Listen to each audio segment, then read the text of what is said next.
Well, today we're going to talk about one awesome fuselage car, and that is this Aztec Gold 1971 Chrysler New Yorker.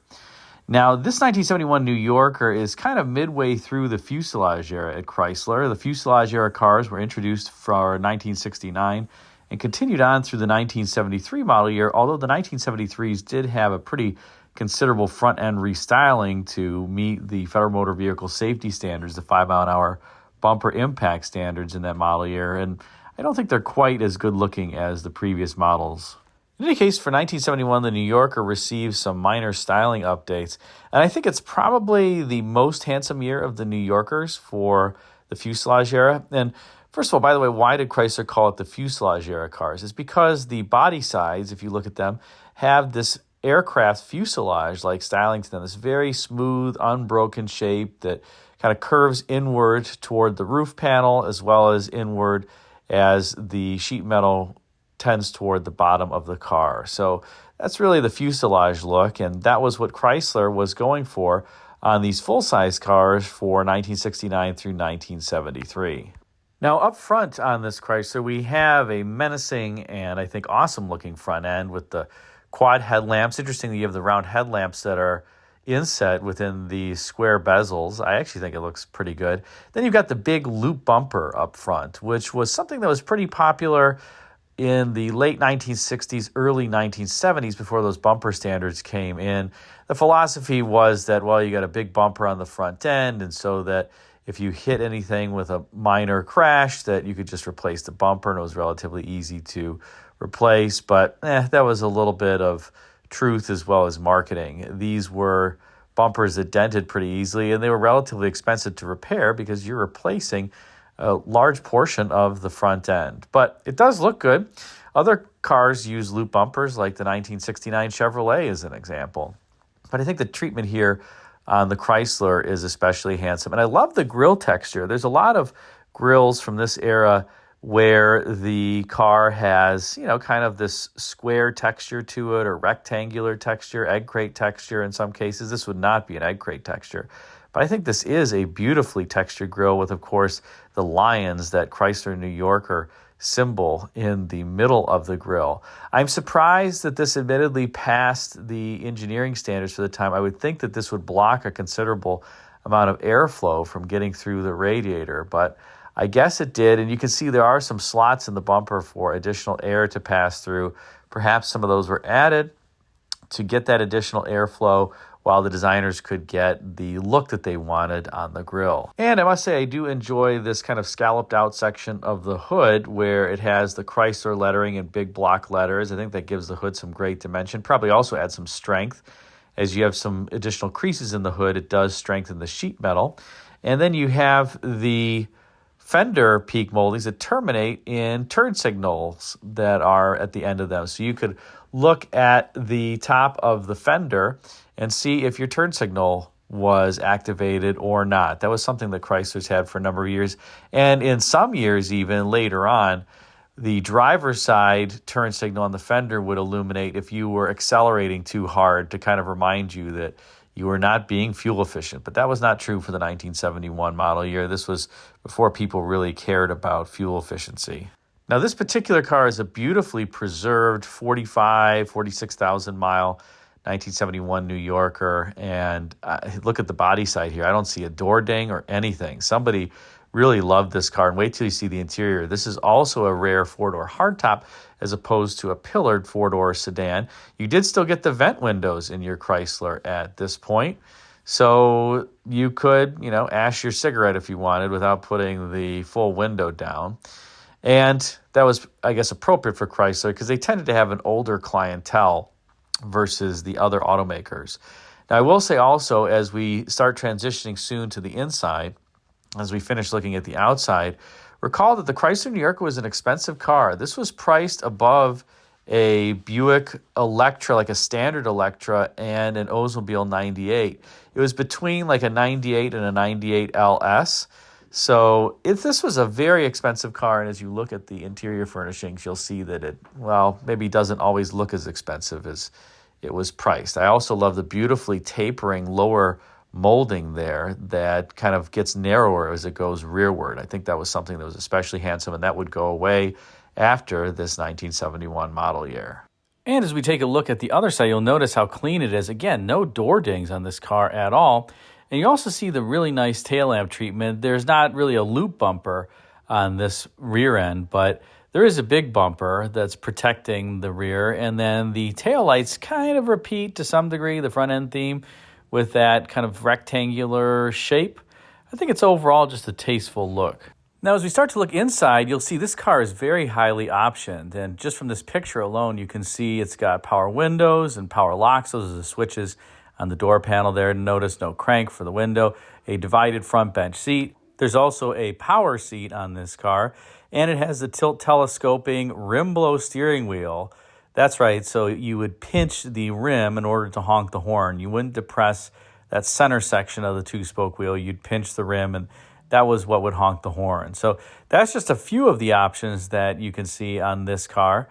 And, of course, the seating surfaces are also this beautiful, I believe that's vinyl. I don't think that this is leather on this car, but I could be wrong. In any case, let's take a look at some more photos of the interior. And on the passenger side, I wanted to show this. This car does have a manual passenger seat. It's not power, but it does have the optional passenger seat recliner, the manual recliner. That's that little lever there on the upper portion of the bottom bolster. That's a pretty rare option. Most cars in the 70s, at least domestic cars in the 70s, didn't have reclining seat backs, and more often than not, you couldn't get a reclining seat back on the driver's seat. They just thought, well, the driver doesn't want to recline. They've got to drive. But the passenger, you could often get this reclining seat back, and this car has it. Now, one of the great things about these Chryslers was that they did have good packaging on the inside and good interior room. Look at how much space you have in the back seat for your legs. These are full-size rear seats, and there's tons of room between them and the front passenger seat. Despite the fact that GM and Ford both produced full-size cars during this time frame, I couldn't necessarily say that for all of the GM and full-size Fords. Despite the cars being extra large, sometimes they didn't have an overly generous amount of rear seat room, but the Chryslers were generally pretty good in this regard. You also notice the rear doors opening almost perpendicular to the car's body. That was another Chrysler feature. They wanted the doors to be able to open wide so that you could have easier ingress as well as egress, and it worked out well. Again, that was a typical Chrysler hallmark during this time frame and even later as they downsized cars. Now, under hood, you do have the mighty 440, which came standard in the New Yorkers. Unfortunately, for 1971, the compression ratio was lowered to sub 9 to 1. I think it was 8.8 to 1 from 9.7 to 1 the previous year. So the horsepower went down by a little bit. And in the net horsepower rating scale, it was rated at 220 horsepower. So it doesn't seem like a lot.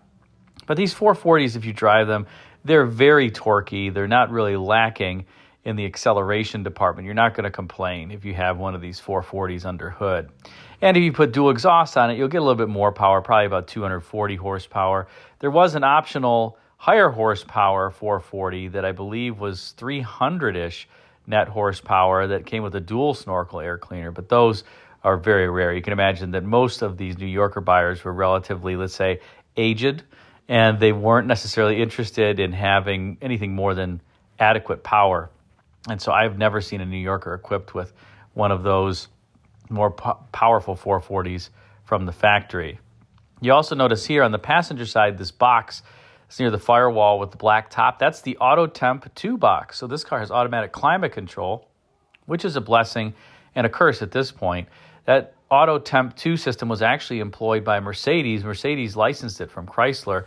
So there are rebuilders of those Auto Temp 2 setups, but it costs about $500-$600 to get yours rebuilt.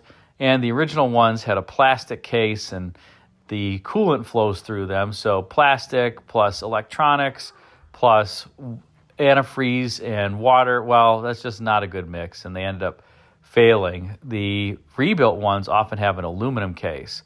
So that's how you can tell if it's rebuilt versus the original Auto Temp 2.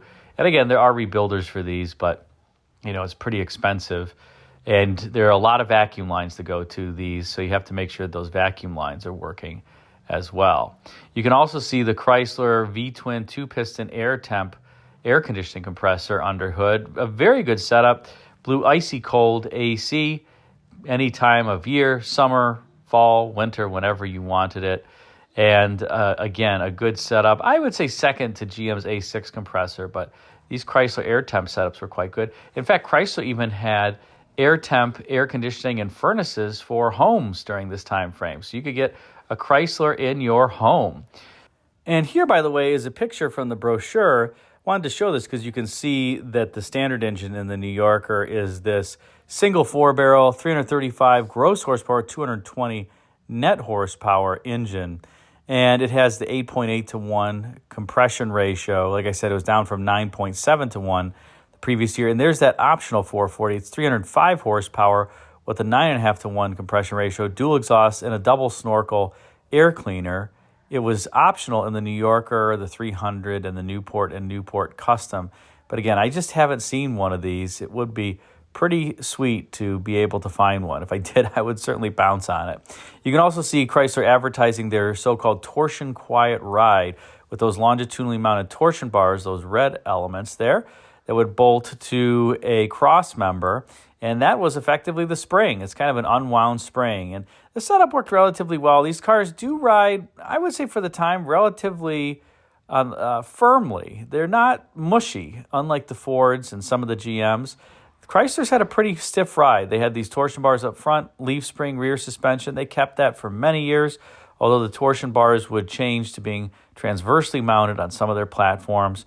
It was a relatively good setup. I will say, though, the front ends on these have some funkiness associated with them. So if you test drive one of these Chryslers, make sure you don't hear any major clunks in the front end, because you may be looking at some bushings for the torsion bars or some other front end components, maybe even ball joints, which some of that stuff is getting hard to find and harder to service these days. So just be aware of that.